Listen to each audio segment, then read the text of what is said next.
Endangered animals, they're all endangered animals. Endangered animals. Hi everyone, we're here at Healesville Sanctuary and we're here to learn about all the endangered animals and what we can do to help them. Are you ready, Numbat? Oh, let's check it out.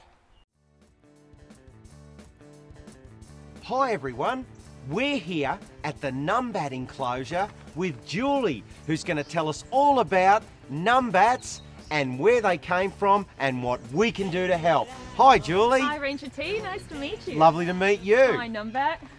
Where does your Numbat come from and what's her name?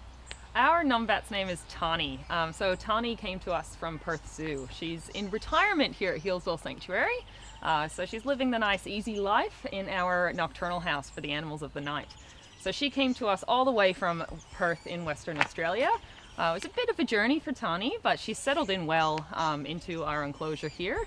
So even though she's in the enclosure for the animals of the night, she's actually diurnal, which means she's awake during the day and sleeps at night just like us.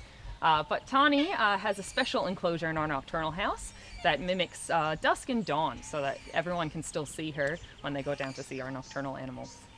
And Tani, Numbat sleeps in a giant hollow log. Where does Tani sleep? Well, we've made a little bit of a replica of a hollow log, I guess you could say, for her to sleep in. She normally would find one naturally, but for us it's hard to check on her if she's in a big log. So we've made special nest boxes that are about that long, but quite narrow, like a hollow log might be. And she brings her own bedding, grass and bark and all sorts of things to make a nice cylindrical little nest inside that log. Fantastic. And Numbat, he eats dry roasted termites. He likes his dry roasted on the barbecue. What does Tani eat? Tani would love some termites, probably not on the barbecue, but she does love termites. Numbats eat exclusively termites in the wild, and she could consume up to 1,000 a day.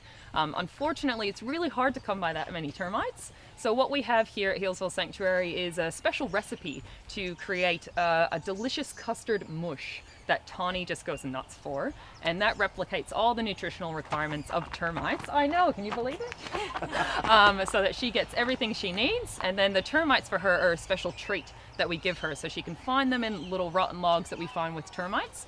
So that's a nice little topping on her ice cream, I guess you could say. Fantastic. Now, Numbats, as we know, are a highly endangered species. What are some of the challenges that face the Numbat in the wild? That's a great question. Numbats, aren't doing so well in the wild because they're quite small. Females are only 500 grams and males 600 grams, and they actually forage out in the open and are awake during the day, like I said before. So with Numbats being awake during the day and searching for termites, they actually are susceptible to birds of prey and other animals that might be out looking for a tasty treat. Unfortunately, that means the Numbat has a bit of trouble to deal with over there. So for the Numbat, hiding in a hollow log or in the brush is their way to escape, but it's quite unusual for mammals in Australia to be awake during the day and foraging, so that puts them at risk. There's also obviously introduced foxes and cats and things like that could pose a risk to Numbats, and the environment that they live in just keeps shrinking. So it's a few different things coming together for them, and that's why they have a breeding program out in Western Australia to help the Numbats in the wild. Terrific.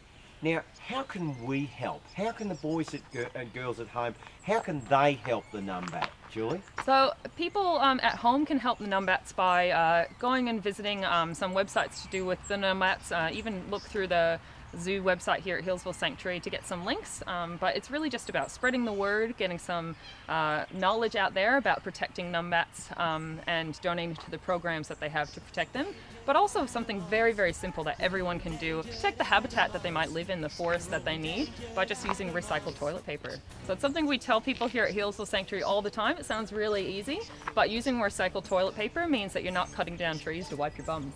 I know it's funny talking about bums, but it's a really easy way everyone can help save some wildlife.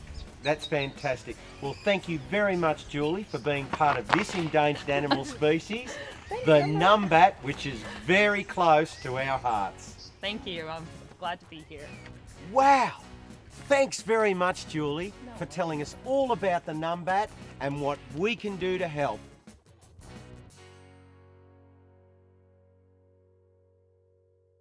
Wow, what a fantastic time we've had at Healesville Sanctuary. We'd like to thank the staff and the keepers at the sanctuary for making it all possible, and we'd also like to thank all the wonderful endangered animals who took part. Okay, we'll see you next time on Endangered Animals. Check this out.